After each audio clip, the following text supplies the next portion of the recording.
அன்பு ஊடக நண்பர்களுக்கு வணக்கம். இன்று மருத்துவர் ஐயா அவர்கள் ஒரு அறிக்கை வெளியிட்டிருந்தார். அதில் கடந்த ஆண்டு அதற்கு முந்தைய ஆண்டை விட தமிழ்நாட்டில் பெண் குழந்தைகளுக்கு எதிரான பாலியல் வன்கொடுமைகளில் சீற்றங்களில் தமிழ்நாட்டில் 52 விழுக்காடு உயர்ந்திருக்கிறது. இது வெட்கக்கேடு. இது ஒரு மிகப்பெரிய ஒரு அவமானம். முதலமைச்சர் அவர்களுக்கும் ஆட்சியர்களுக்கும் அவமானம். இது தமிழ்நாட்டிலே கடந்த ஆண்டு அதுக்கு முந்தைய ஆண்டை விட 52 விழுக்காடு பெண் குழந்தைகளுக்கு மீது குற்றங்கள் உயர்ந்திருக்கிறது. இதுல இருந்து என்ன தெரியுதுன்னா, முதலமைச்சர் அவர்களுக்கு தமிழ்நாட்டில் என்ன நடக்கிறது என்று தெரியவில்லை, புரியவில்லை. வெறும் விளம்பரம் தான் அன்றாடும். காலையில் ஒரு 2 மணி நேரம் கால் ஷீட் நடக்குது. ஒரு 2 மணி நேரம் வராங்க, டிவியில் பார்க்குறாங்க, பேசுகிறாங்க, முடிஞ்சு போச்சு, அவ்வளோதான். என்ன நடக்குதுன்னு கூட தெரியாத நிலையில் இருக்கிறாங்க. கடந்த 3-4 வாரங்களில் தமிழ்நாட்டில் பெண்களுக்கு எதிரான பாலியல் கொடுமைகள், சீற்றங்கள், பிரச்சனைகள். 6 பேர் சேர்ந்து ஒரு பெண்ணை கெடுக்கிறாங்க. ஆசிரியர்கள் மாணவிகளை கெடுக்கிறாங்க. 7 பேர் சேர்ந்து கூட்டு பாலியல் பலாத்காரம் செய்கிறார்கள். இது பீகார், உத்தரப்பிரதேசில் இல்லை, தமிழ்நாட்டில் நடந்துட்டு இருக்கு. முதலமைச்சர் வேடிக்கை பார்த்துட்டு இருக்கிறாரு, காவல்துறை வேடிக்கை பார்த்துட்டு இருக்கு. இதுக்கெல்லாம் என்ன காரணம் தெரியுமா? தமிழ்நாட்டில் எங்க பார்த்தாலும் கஞ்சா, போதை, மது, இதுதான் காரணம், முக்கிய காரணம். அது நான் பள்ளிக்கூடம் படிக்கிறப்போ பள்ளிக்கூடம் வாசல் வெளியில இந்த மாங்காய், புளிப்பு மிட்டாய், கமரக்கட்டை எல்லாம் வித்துட்டு இருப்பாங்க. இன்னைக்கு பள்ளிக்கூடம் வெளியில கஞ்சா பொட்டலமும் போதை மாத்திரம் வித்துட்டு இருக்கானுங்க. இதுதான் வித்தியாசம். கல்லூரி வாசலுக்கு வெளியில அமெரிக்காவில் என்னென்ன கிடைக்குதோ, அபின், காக்கேன், ஹெராயின், பவுடர், என்ன வேணும் உங்களுக்கு, அதெல்லாம் கல்லூரி வாசலில் வித்துட்டு இருக்கிறாங்க. இது காவல்துறைக்கு தெரிஞ்சுதான் நடக்குது. ஏதாவது ஒருத்தன் கஞ்சா வாங்குறாங்கன்னா வாங்குறவனுக்கு தெரியுது எங்க ஏமா விற்கிறான்னு, காவல்துறைக்கு தெரியாதா என்ன? தெரிஞ்சுதான் நடக்குது இது. ஆக இதெல்லாம் கட்டுப்படுத்தலைன்னா இது போன்ற தமிழ்நாட்டினுடைய பேர் ஏற்கனவே கெட்டு போயிடுச்சு. பெண்கள் தமிழ்நாட்டில் பயம் இல்லாமல் நடமாட இல்லாத ஒரு சூழல் இருக்கிறது. வெளியில் போனால் ராத்திரி நான் பகல்லே சொல்லிட்டு இருக்கிறேன். காரணம் முதலமைச்சர் கீழ் இயங்குகின்ற காவல்துறை. அடுத்தது, சில நாட்களுக்கு முன்பு தர்மபுரி மாவட்டத்தில் திமுக மாவட்ட செயலாளர் அவங்க கட்சி கூட்டத்தில் பேசுறார். என்னன்னா, கலெக்டர், தருமபுரி கலெக்டரும் எஸ்பியும் என்ன கேட்காம எதுவும் செய்ய முடியாது, நான் சொல்றது தான் சட்டம், கீழே இருக்கிற அதிகாரிகள் நான் என்ன சொல்றேனோ அதுதான் நடைமுறைப்படுத்தணும்னு ஒரு 10வது படிச்ச திமுக மாவட்ட செயலாளர் IAS IPS படிச்ச அதிகாரிகளுக்கு கட்டளை எடுக்கிறார் என்றால் தமிழ்நாட்டில் என்ன இதுதான் திராவிட மாடல்? அவங்களுக்குலாம் வெட்கக்கேடு, இதெல்லாம் கேவலம். இன்னைக்கு வரைக்கும் முதலமைச்சர் ஒரு நடவடிக்கை எடுக்கலையே. அப்போ இதுல இருந்து என்ன தெரியுது? தமிழ்நாடு முழுவதும் இந்த நிலை தான் இருக்கிறது. ஒரு 10வது படிச்ச ஒரு அரசியல் கட்சியின் ஒரு மாவட்ட செயலாளர், திமுக மாவட்ட செயலாளர் அங்க மிரட்டுறாரு. இதில் என்ன சொல்றாரு? இது முதலமைச்சர் சொல்லி தான் நான் பேசுறேன்னு சொல்றார். முதலமைச்சர் என்கிட்ட சொன்னாரு, யாராவது உங்ககிட்ட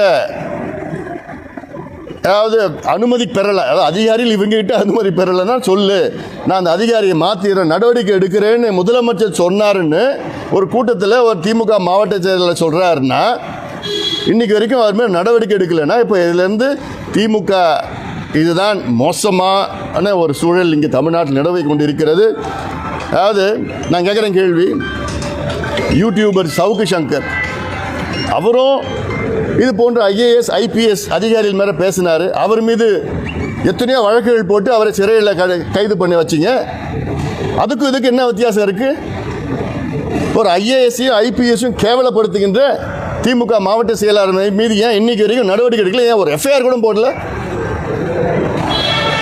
அடுத்தது, தமிழ்நாட்டில் சாதிவாரி மக்கள் தொகை கணக்கெடுப்பு நடத்த வேண்டும் என தமிழ்நாட்டில் உள்ள அனைத்து கட்சிகளினுடைய நிலைப்பாடு, தமிழ்நாட்டில் எல்லா கட்சிகளுடைய நிலைப்பாடு. அதில் சமீபத்தில் தெலுங்கானா மாநிலத்தில் சாதிவாரி கணக்கெடுப்பு நடத்தி முடித்து அவர்கள் அங்கே சட்டமன்றத்தில் 4 நாள் விவாதம் வைத்து பிறகு அங்கே இடஒதுக்கீட்டை 63 விழுக்காடாக உயர்த்தியிருக்கின்றார்கள். அங்கே செய்தது இந்தியன் ஸ்டாட்டிஸ்டிக்கல் ஆக்ட் 2008 படி சர்வே பண்ணாங்க, சென்சஸ் நடக்கல. பீகாரிலும் இந்தியன் ஸ்டாட்டிஸ்டிக்கல் ஆக்ட் 2008 படி தான் அங்கேயும் சர்வே நடத்தி அங்கே பல நல்ல திட்டங்கள் எல்லாம் கொடுத்தார்கள், இடஒதுக்கீட்டை உயர்த்தினார்கள். அது சட்டமன்றத்திலே அந்த இடஒதுக்கீடுக்கு மட்டும் தடை விதித்திருக்கின்றார்கள். ஏன்னா அது சரியான முறையில் கம்ப்யூட் பண்ணலன்னு. கணக்கெடுப்பு நடத்துறது பற்றி பீகார் உயர்நீதிமன்றம் எந்த தவறும் சொல்லலை, அது தடை பண்ணல. கர்நாடகாவில் நடத்தி முடிச்சிட்டாங்க, ஆந்திராவில் நடத்திட்டு இருக்கிறாங்க, ஒரிசாவில் நடத்திட்டு இருக்காங்க, ராஜஸ்தான்லேயே ஜார்க்கண்ட்லேயே இவ்வளோ மாநிலங்களில் நடத்தி முடிச்சிட்டாங்க. நடத்திட்டு இருக்கிற நேரத்தில் தமிழ்நாட்டின் முதலமைச்சர் மட்டும் எங்களுக்கு அதிகாரம் இல்லைன்னு எப்படி சொல்கிறாருன்னு புரியல. எந்த அடிப்படையில் சொல்கிறாரு? நாங்கள் கேட்கறது சென்சஸ் கேட்கல, சர்வே கேட்குறோம். சென்சஸ் என்பது மத்திய அரசு தான் எடுக்கணும். மக்கள் தொகை கணக்கெடுப்பு தான் சென்சஸ், 10 ஆண்டுகளுக்கு ஒரு முறை எடுப்பது.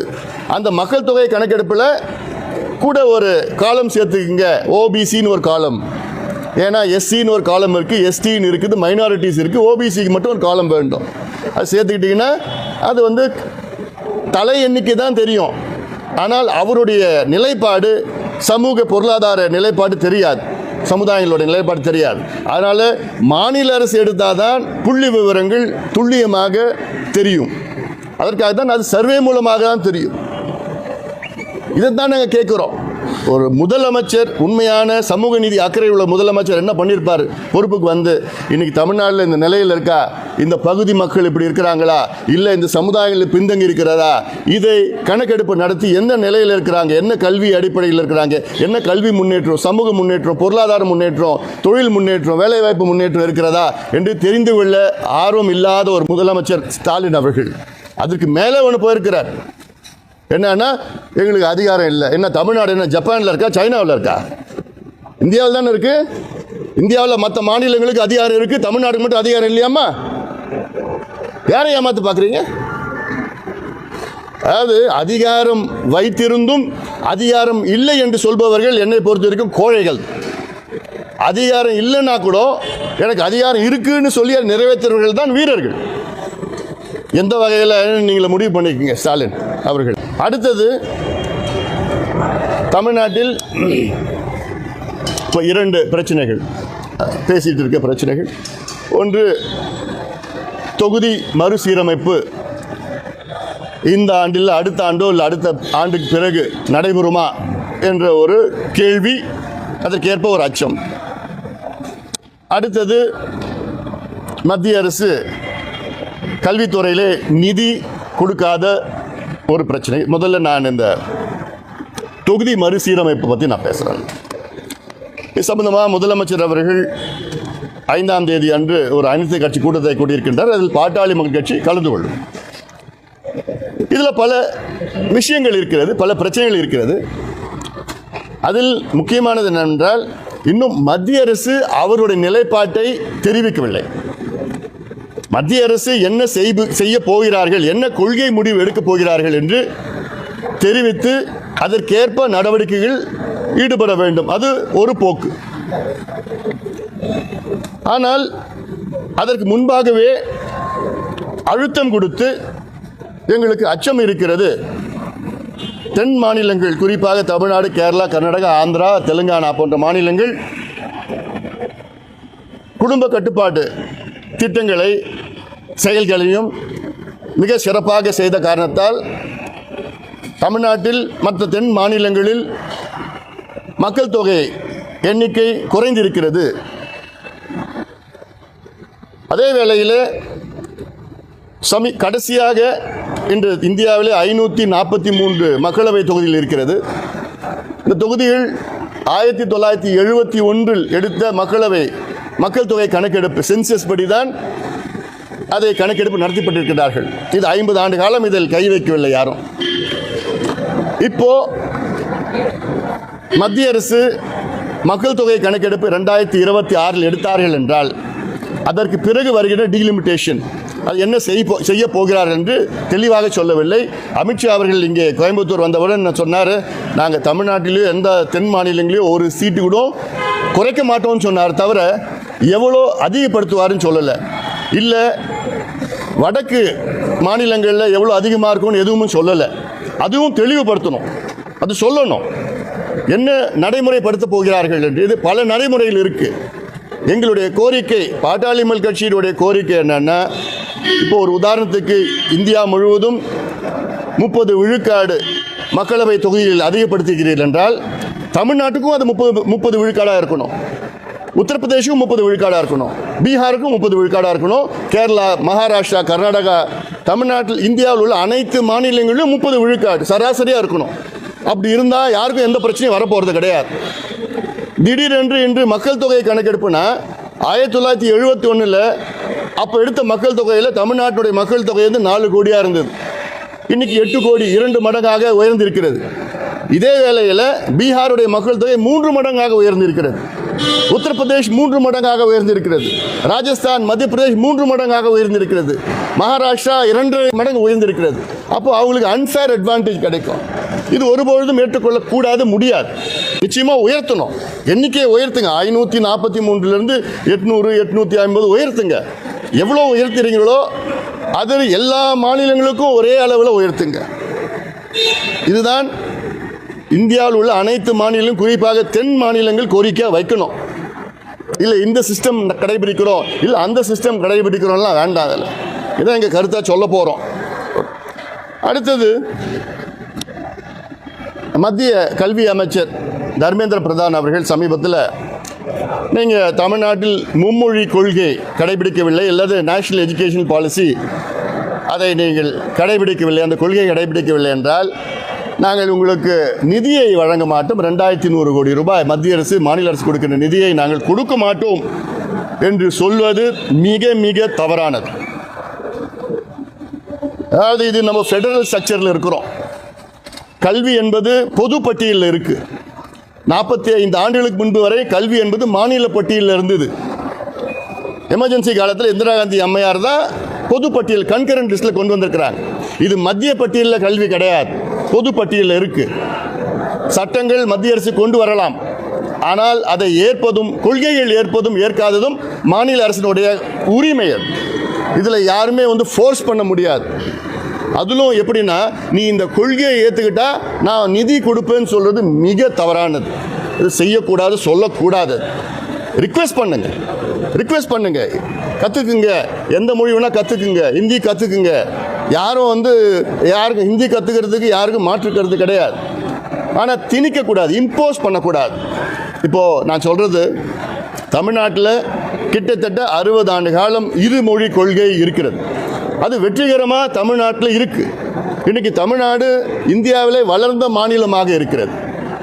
இந்த இருமொழி கொள்கையை வைத்து ஒரு வளர்ந்த மாநிலமாக இருக்கிற ஒரு developed state within the country. இன்றைக்கி தமிழ்நாட்டில் பார்த்தீங்கன்னா இந்தியாவிலே 2வது அதிக ஜிஎஸ்டிபி, கிராஸ் ஸ்டேட் டொமஸ்டிக் ப்ரொடியூஸ்னு இருக்குது. 2வது இடத்துல இருக்கிறோம் இந்தியாவில்.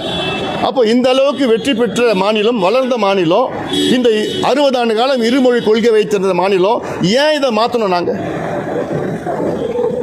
ஏதோ பிரச்சனைனா நாங்கள் மாற்றலாம், எங்களுக்கு பிரச்சனையே இல்லையே. ஏன் இதை திணிக்கிறீங்க? சொல்லுங்க, ரிக்வெஸ்ட் பண்ணுங்க, கற்றுக்குங்கன்னு சொல்லிட்டு. அது திணிக்கக்கூடாது, அது நிச்சயமாக அது சரி கிடையாது. அதனால் அதே வேளையில் நான் கேட்குறேன், திமுகவை கேட்குறேன், முதலமைச்சரை கேட்குறேன், நீங்கள் ஹிந்தி திணிப்பு வேண்டான்னு சொல்கிறீங்க, அதை ஏற்றுக்கிறோம். தமிழுக்கு நீங்கள் என்ன பண்ணீங்க? பேர் மட்டும்தான் தமிழ்நாடு. ஆனால் இந்தியாவில் தாய்மொழி படிக்காமல் பட்டம் வாங்குகிற ஒரே மாநிலம் இந்தியாவில் தமிழ்நாடு தான். இது வெக்கக்கேடு, அவமானம். வேறு எந்த மாநிலத்திலையும் தாய்மொழி படிக்காமல் பட்டம் வாங்க முடியாது. தமிழ்நாட்டில் பட்டம் வாங்கலாம், PhD பண்ணலாம், முனைவர் பட்டம் வாங்கலாம், தமிழ் படிக்காமல். இவங்க தான் திராவிட மாடல், திராவிட ஆட்சி 58 ஆண்டு காலமாக ஆண்டுட்டு வர்றாங்க. 2 வழக்கு உச்சநீதிமன்றத்தில் நிலுவையில் இருக்குது. ஒரு வழக்கு 26 ஆண்டு காலமாக இருக்கிறது. என்ன வழக்கு இருக்குது? தமிழ் பயிற்று மொழியாக கொண்டு வர வேண்டும் என்று அப்போ ஒரு கொள்கை முடிவு எடுத்து வந்த நேரத்தில் வழக்கு உச்சநீதிமன்றத்துக்கு சென்றார்கள். அந்த வழக்கு இன்னும் நிலுவையில் எவ்வளோ ஆண்டு 26 ஆண்டு காலம் நிலுவையில் இருக்குது. அதுக்கு என்ன பண்ணீங்க நீங்கள்? அந்த வழக்கு முடிக்கிறது நீங்கள் என்ன பண்ணீங்க? ஒன்றும் பண்ணல, விளம்பரம் படுத்திட்டு இருக்கிறாங்க.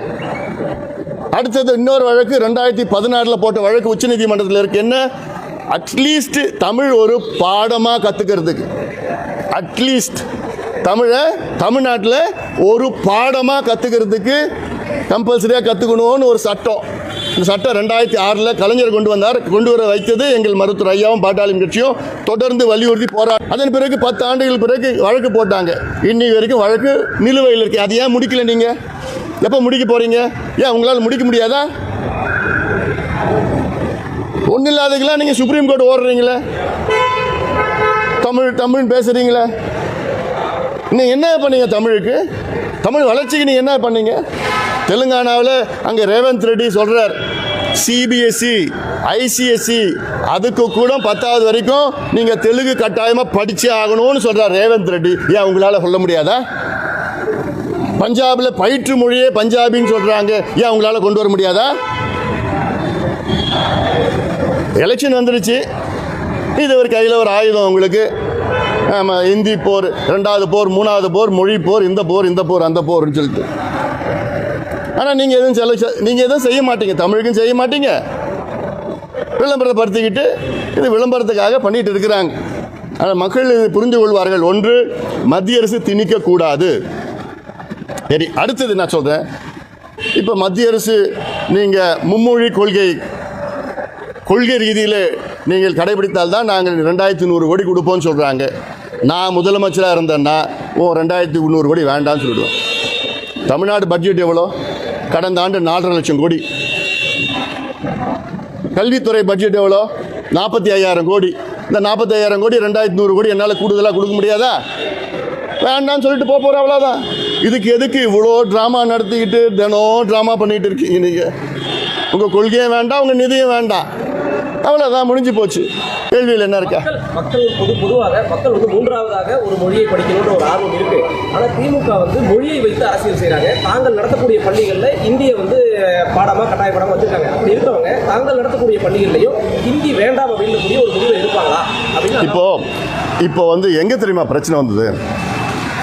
திமுக ஆட்சிக்கு வருவதற்கு முன்பு, திராவிட கட்சியில் ஆட்சிக்கு வருவதற்கு முன்பு 67க்கு முன்பு தமிழ்நாட்டில் வெறும் 20 தனியார் பள்ளிக்கூடங்கள் தான் இருந்தது.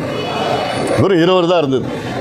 இன்னைக்கு 55 விழுக்காடு பள்ளிக்கூடங்கள் தனியார் பள்ளிக்கூடங்கள். இதுக்கு யார் காரணம்? திமுகவும் அண்ணா திமுக தான் இது காரணமே. ஏன் இவ்வளோ தனியார் பள்ளிக்கூடங்களை கொண்டு வந்தீங்க? கல்வி என்பது என்னுடைய அடிப்படை உரிமை. It is my fundamental right. It is the fundamental duty of the state to give me quality education. இது என்ன மட்டும் இல்லை, எல்லாத்துக்கும் சேர்த்து சொல்லிட்டு தமிழ்நாட்டில். அது நீங்கள் ஏன் தனியார் பள்ளிக்கூடங்கள் இன்றைக்கி யாராவது வியாபாரம் இல்லாமல் கல்வி கற்றுக் கொடுக்குறாங்களா? இல்லை. அது கல்வி என்பது இன்றைக்கி வியாபாரம் ஆயிடுச்சு. அதுக்கு காரணமே இந்த 2 கட்சியும் தான். அப்போ நீங்கள் இவ்வளோ தனியார் பள்ளிக்கூடங்களை அனுமதி கொடுத்து என்னென்னமோ மெட்ரிகுலேஷன் அது இது என்ன கொடுத்துட்டு இன்னைக்கு நீங்கள் இந்த கொள்கை அந்த கொள்கையும் பேசுவது அதுவும் தவறு தான். எதற்கு காரணம் அதுதான். இன்னொன்று, மத்திய அரசு கொண்டு வர கொள்கையில் இன்னைக்கு இந்திய மொழியை கற்றுக்குங்கன்னு சொல்கிறாங்க. 3வது கம்பல்சரி இந்திய மொழி ஏதாவது ஒன்று. இப்போ நம்ம தமிழ்நாட்டில் இருக்கிறோம், கேரளாவும் தமிழும் ஒன்றா, 2 தான் ஒன்று தான். யாராவது கேரளா வந்து போய் பாடத்தை கற்றுக்கிறதுல யாரும் அவசியம் கிடையாது. கன்னடமும் தமிழும் ஓரளவு புரிஞ்சுக்கணும், தெலுங்கும் தமிழும் புரிஞ்சுக்கணும்.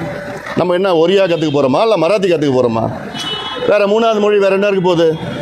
ஹிந்தி தான். நம்ம மூக்கை இப்படி தொடர்ந்து தான் சுற்றி தொடர வைக்கிறாங்க, அவ்வளோதான். இதில் எதாவது முடிச்சிடுறேன். அதனால் இது ஹிந்தி கற்றுக்கிறது தப்பு கிடையாது, ஹிந்தி திணிக்கிறது வேறு. நான் சொல்கிறேன்ல, தமிழ்நாட்டில் 60 ஆண்டு காலம் நான் வெற்றிகரமாக இந்த மாநிலத்தில் இன்றைக்கி ஒரு முன்னேறிய மாநிலமாக, இந்தியாவில் ஒரு முன்னேறிய மாநிலமாக விளங்குகிறது தமிழ்நாடு. இதை ஏன் நான் மாற்றணும்? கற்றுக்கிறான் யார்? இப்போ நீங்கள் சொல்கிறீங்க யார் கற்றுக்கிறது, எந்தெந்த மொழியெல்லாம் கற்றுக்கலாம். ஏன் அது ஏன் ஃப்ரெஞ்சு கற்றுக்கூடாது? அது ஏன் நான் ஜெர்மன் ஸ்பானிஷ் கற்றுக்கூடாது? ஏன் நான் வெளிநாட்டு போகக்கூடாதா? யாராவது வெளியில் போகிறேன்னா அவங்க கற்றுக்க போகிறாங்க. அதில் நீங்கள் அந்த அடிப்படை கட்டமைப்புகள் எல்லாமே இருக்குது அதில். அதனால் ஏன் பீகாரில் தமிழ் கற்றுக்குறாங்களா? யூபியில் தமிழ் கற்றுப்பாங்களா? இல்லை, அவங்களுக்கு இருமொழி கொள்கை, நமக்கு மும்மொழி கொள்கையா? அதே நேரத்தில் தனியார் பள்ளிகளை ஊக்குவிப்பதற்காக தான் இந்த மும்மொழி கொள்கை பிரச்சனையே வந்து இந்த டைம்ல எடுத்துருக்காங்க. ஏழை மாணவர்கள் அரசு பள்ளியில் படிக்கக்கூடிய மாணவர்கள் வேறு மொழியை கற்றுக்கக்கூடாதா, இந்தியை கற்றுக்கக்கூடாதான் தான் அவங்களுக்கு. அது இந்த மாநிலத்துக்கு விடுங்க. யார் யாருக்கு என்னென்ன தேவைகள் நீங்கள் எப்படி சொல்லுவீங்க? மாணவர்கிட்ட கேளுங்க, மாணவர்கிட்ட விட்டுட்டு போங்க. இன்னொன்று சொல்ல போனால் எல்லா பள்ளிக்கூடமும் அரசு எடுத்து நடத்துங்க. தமிழ்நாட்டில் தனியார் பள்ளிக்கூடமே வேண்டாம், எங்ககிட்ட ஆட்சி விடுங்க. எல்லா பள்ளிக்கூடம், தமிழ்நாட்டில் இருக்க எல்லா பள்ளிக்கூடமும் அரசு உடைமை ஆக்கிடலாம். அது என்னென்ன கொள்கையை நடைமுறைப்படுத்தணும் படுத்துங்க. அது ஏழை பணக்கார வித்தியாசம் இல்லாமல் போயிடும். ஏன்னா கல்வி என்பது சேவை. ஆனால் இன்னைக்கு அப்படிலாம் இல்லை. ப்ரீ கேஜி 8 லட்ச ரூபாய், 1வது 10 லட்ச ரூபாய், 10வது 15 லட்ச ரூபாய். யார் ஃபீஸ் கேட்டு வாங்கிட்டு இருக்க? எத்தனையோ பள்ளிக்கூடங்கள் இருக்கு. எம்பிபிஎஸ்ஸே 15 லட்ச ரூபா தான் ஃபீஸ் சார்ஜ் பண்ணுறாங்க. 10வது 15 லட்ச ரூபா, 17 லட்ச ரூபான்னு. அப்போ இதெல்லாம் வியாபாரமாக தான். Tamil Nadu one of the developed states in India அப்படின்னு சொல்லும்போது அதுக்கு அடிப்படையில் கல்வி ரொம்ப முக்கியம். அது இப்போ கவர்மெண்ட்டால் கொடுக்க முடியாட்டி ப்ரைவேட்டை வச்சு கொடுத்தாங்க அப்படிங்கிறதே பொருள். சரி, அது ஏன் நீங்கள் மத்திய அரசு ஏன் மறுக்கிறீங்க? அந்த கல்வியை 2100 கோடி ரூபாய் ஏன் மறுக்கிறீங்க? ஏன் அந்த பிள்ளைங்க படிக்கக்கூடாதா? நீங்கள் உங்கள் கொள்கையை ஏற்றுக்கிட்டாதான் நீங்கள் பணம் கொடுப்பீங்களா? இல்லைன்னா அந்த பிள்ளைங்க படிக்கக்கூடாதா? இதே ஏழை பிள்ளைங்க படிக்கக்கூடாதா? அது ஏன் கண்டிஷனாக வைக்கிறீங்க? இப்போ டெவலப்டு ஸ்டேட்ஸாக இருக்கக்கூடிய நிலையில் போதுமான பட்ஜெட் கல்விக்காக 2500 கோடி ஒதுக்கக்கூடிய கெப்பாசிட்டி இருந்தால் போதாது, பட்ஜெட் பத்தாது. அது கவர்மெண்ட் கொடுக்குறது யூனியன் கவர்மெண்ட். அது ஏன் நம்ம கெஞ்சணும், ஏன் ட்ராமா பண்ணணும்னா உரிமை மறுக்கிறாங்க இல்லையா? அதை ஒரு முதலமைச்சர் கேட்கணும் இல்லை? நிச்சயம். தமிழுக்கு என்ன பண்ணீங்கன்னு கேட்குறேன். அது கரெக்ட். ஆனால் யூனியன் கவர்மெண்ட் கொடுக்கக்கூடிய ரைட்ஸ் வந்து இப்போ நான் இப்போ தெளிவாக தான் நான் சொல்கிறேன் உங்ககிட்ட.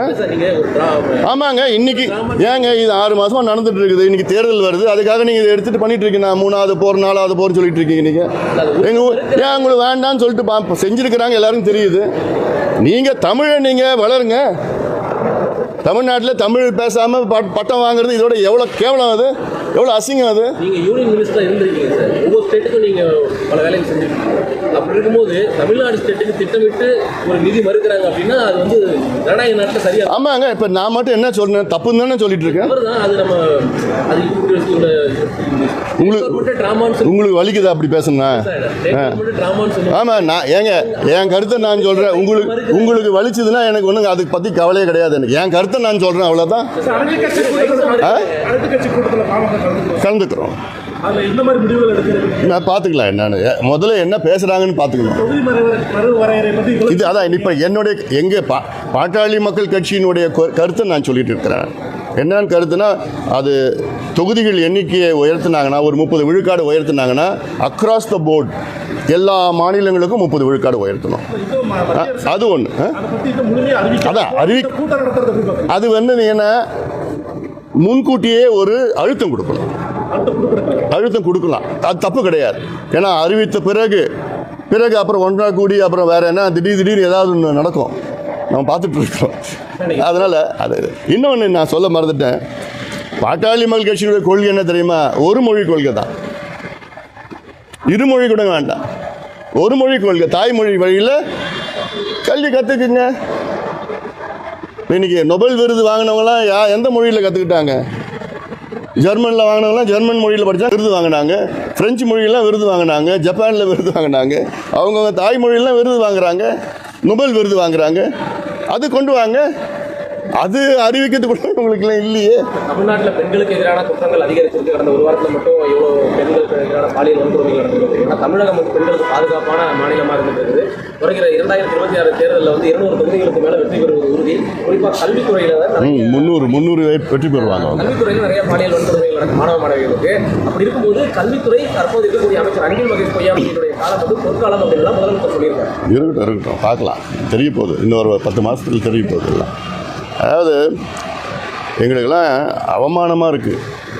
இப்படி ஒரு ஆட்சி நடந்துகிட்ருக்கு. இப்படி பெண்களுக்கு பாதுகாப்பு கிடையாது. இன்றைக்கி போதை பழக்கம் எங்கே பார்த்தாலும் வந்துடுச்சு. போதை பொருட்கள் எங்கே பார்த்தாலும் விற்றுட்டு இருக்கிறாங்க. தடை இல்லாமல் நடந்துட்டு இருக்கு. காவல்துறை வந்து இதில் கவனம் செலுத்தாமல் அரசியல் தலைவர்களை எப்படி வழக்கு போடுறது, என்னென்ன செய்யலாம் அப்படின்னு அதில் கவனம் செலுத்திட்டு இருக்கிற காவல்துறையை பார்த்துட்டு இருக்கிறோம். அதனால் இது காவல்துறை முதலமைச்சர் கீழ் இயங்குகின்ற காவல்துறை, அவர் தான் பொறுப்பு. அதுக்கு இவ்வளோ பிரச்சனைகளை சொல்லிட்டு வரோம். அதற்கு என்ன ஏன் இப்படி பெண்களுக்கு பாதுகாப்பு இல்லாத ஒரு சூழல் இருக்குன்னா பயம் இல்லை மக்கள் மத்தியில். இது குற்றம் செய்கிறவங்க மத்தியில் பயம் கிடையாது. காவல்துறை நினச்சுன்னா அந்த பயத்தை உண்டாக்கலாம். தமிழ்நாடு காவல்துறை ஸ்காட்லாந்து யாருக்கு நிகரானது நம்ம கடைசி அந்த காலத்தில் பேசிகிட்டு இருந்தோம். சுத்தமாக அந்த மாதிரி எண்ணமே இல்லை, யாருக்கும் வரலை. அதாவது ஒரு உதாரணம் நான் சொல்கிறேன். எங்கள் கட்சிக்காரர் சும்மா ஒரு சின்ன பிரச்சனை அவங்களுக்குள்ள, அவர் வந்து உத்தரப்பிரதேஷுக்கு ஒரு கோயிலுக்கு போயிருந்தார். அங்கே போகிறதுக்கு இவங்க ஸ்பெஷல் டீம் வச்சு ஃபார்ம் பண்ணி உத்தரப்பிரதேஷ் வரைக்கும் போயிட்டு அவர் அந்த கோயிலுக்கு போயிருந்தார். அவரை கைது பண்ணி இங்கே கொண்டு வந்துட்டு அவர் 3 நாளில் பெயிலில் வந்துட்டார். அது வேறு. இதுதான் தமிழ்நாட்டுடைய காவல்துறை. இதெல்லாம் என்ன ஆகிட்டு போகுது? எவ்வளோ இங்கே கொலை செஞ்சுட்டு இருக்கிறான், கஞ்சா வைத்துட்டு இருக்கிறான், கற்பழிச்சிட்டு இருக்கிறான், எவ்வளோ மோசம் பண்ணிட்டு இருக்கான். அவங்களாம் விட்டுட்டாங்க. இப்போ நான் கோயம்புத்தூரில் எடுத்துங்க, MyV3 ஆட்ஸ் மோசடி 2200 கோடி மோசடி பண்ணியிருக்குது ஒரு கும்பல். இந்த கும்பல் வந்து மோசடி பண்ணுறதுக்குன்னே இருக்கிற கும்பல். இவங்களுக்கு கடந்த கால வரலாறுலாம் இருக்குது, ஏமாற்றிருக்கிறாங்க, வரலாறு இருக்குது.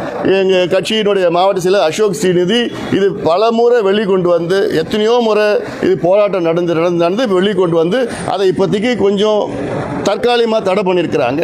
வழக்கு ஏதோ போட்டிருக்கிறாங்க, அவ்வளோதான். ஏன் இந்த வழக்கு அதுக்கு அடுத்த கட்டத்துக்கு போகல? என்ன காரணம்? இதுதான் காவல்துறையா? இது 3 அதிகாரிகள் மாறிட்டாங்க விசாரணைக்கு. அப்போ என்ன காரணம்? அப்போ ஏன் மாற்றுறீங்க? அதிகாரிகளை மாற்றுறீங்க, வழக்கு கொடுத்தவங்க மேலே வழக்கு போடுறீங்க. இதுதான் காவல்துறையா? என்ன பாதுகாப்பு இருக்குது? அப்போ தமிழ்நாடு காவல்துறை குற்றம் செய்கின்றவர்களை பாதுகாக்கிறீங்க,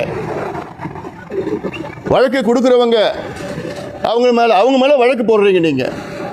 அதான் தமிழ்நாட்டு காவல்துறை லட்சணமாக. இதெல்லாம் இதை நிறுத்திக் கொள்ளுங்கள். ஒன்று, இந்த நிறுவனத்தை விசாரணை நடத்தி இல்லை யார் சம்மந்தப்பட்டிருக்கிறாங்க அந்த பணத்தை 2200 கோடி ரூபா பணத்தை மீண்டும் மக்களுக்கு திருப்பி கொடுங்க. அடுத்தது, அசோக் ஸ்ரீநிதி மீது போட்ட வழக்கு, அவர் மீது எப்படி காவல்துறை அவமானப்படுத்திட்டார், இப்படிலாம் பொய் வழக்கு போட்டிருக்கிறாங்க.